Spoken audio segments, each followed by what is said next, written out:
Salut, c'est Olivier Giroud. Moi, je suis la voix du Bouffon Vert dans le nouveau Spider-Man New Generation. Salut à tous, c'est Prince Kimpembe. Je fais la voix du Scorpion dans Spider-Man New Generation. C'est pas du tout une blague en fait. Pour Sony, le nom des deux footballeurs français, c'est un gros argument marketing. Et du coup, je suis allé discuter un petit peu avec des comédiens professionnels pour savoir ce qu'ils en pensaient, si c'était dangereux, etc. Victor Niver et Maximo Haro sont comédiens et youtubeurs. Ils sont derrière une chaîne YouTube qui parodie des animés japonais. Alors, qu'est-ce qu'on en pense de Giroud ? C'est peut-être très bien ce qu'il a fait. J'en suis pas sûr, mais c'est peut-être très bien. Non. Ça va pas l'être. Allez. Non, ça va pas l'être. l'être. Allez, Non. Le bénéfice du doute. Non. Qui parmi les footeux connaît la voix de Kimpembe ou de Giroud ? J'ai un peu l'impression que cette VF de Spider-Man, elle est faite pour que la VO marche. Genre, c'est n'importe quoi. Sur les deux rôles principaux, on a du star talent. Sur les deux méchants, on a du star talent. Le star talent, c'est faire doubler des personnages de films d'animation par des stars. C'est l'histoire d'une guerre entre deux arguments marketing. Il y a celui du nom des têtes d'affiche et celui de la qualité du produit fini. Donc c'est une histoire qui dure depuis des années, en 1989 déjà, dans La Petite Sirène.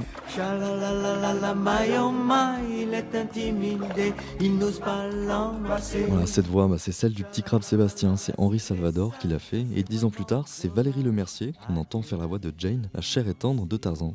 Oh, je suis dans un arbre avec un homme qui parle au singe. Adeline Chetaille est comédienne de doublage depuis qu'elle est toute petite. C'est elle qui dit « Cours, Forrest, cours, vite !» Elle est aussi la princesse Zelda, elle est plusieurs héroïnes des films des studios Ghibli et des centaines d'autres voix. Et le star talent pour elle, est-ce que c'est vraiment un problème ? Très sincèrement, je m'en fiche un petit peu. Ça m'embête pas, ça me fait pas rager. Et puis ça a énormément évolué. Et moi je pense que cette évolution, elle est arrivée aussi grâce aux voix de stars qui ont travaillé sur certains films d'animation par exemple.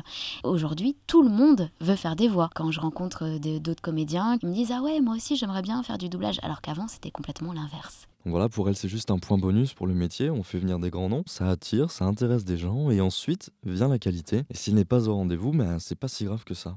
Pour moi, ça décrédibilise pas du tout le métier. Ça va décrédibiliser, par contre, la méthode de marketing et les personnes qui ont fait ce choix-là. Je juge pas sur une personne, parce qu'on sait jamais, sur un malentendu, ça peut fonctionner. Par exemple, j'avais beaucoup aimé Aznavour dans Là-haut. J'ai trouvé qu'il avait fait un travail formidable.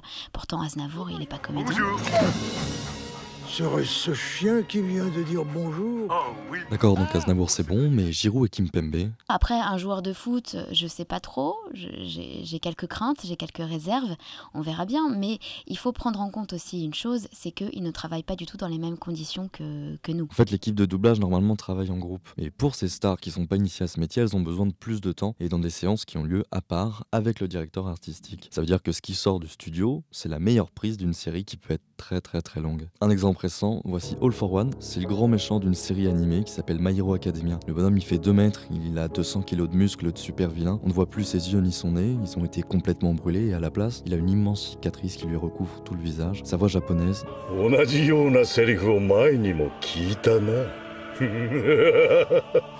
Et sa voix française. S'il fait appel à moi, je l'aiderai sans problème.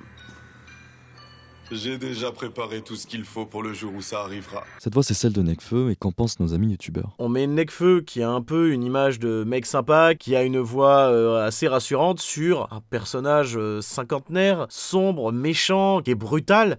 Ça marche pas du tout avec la voix et ça ne fait pas du tout l'affaire. C'est assez énervant quand le travail est mal fait. C'est-à-dire que prendre un non-comédien pour la promo, je comprends. Mais quand c'est mal fait, quand c'est fait à la va-vite, ou quand vraiment vocalement ça marche pas du tout, par exemple, j'ai plus de mal. Mais je suis pas sûr que ça fasse plus vendre. Ils cherchaient à faire vendre des DVD et au final, tout ce qu'ils ont mangé, c'est un backlash sur les réseaux sociaux, ils en prennent plein la gueule. Et du coup, pour éviter tout ça, ce qu'il faudrait, ce serait de vrais comédiens doubleurs, eux-mêmes stars. Comme ça, l'effet marketing il fonctionne et la qualité du doublage, elle est préservée. Au Japon, les comédiens qui font les voix des films d'animation, des séries d'animation sont des stars, de vraies stars. Voilà, ça peut évoluer là-dessus aussi. Ça peut évoluer là-dessus et ça commence à déjà être le cas. La voix d'Adeline Chetaille, on commence à bien la reconnaître. Et puis pareil pour ses collègues, Donald Renew par exemple. J'avais tellement peur de devenir mon père.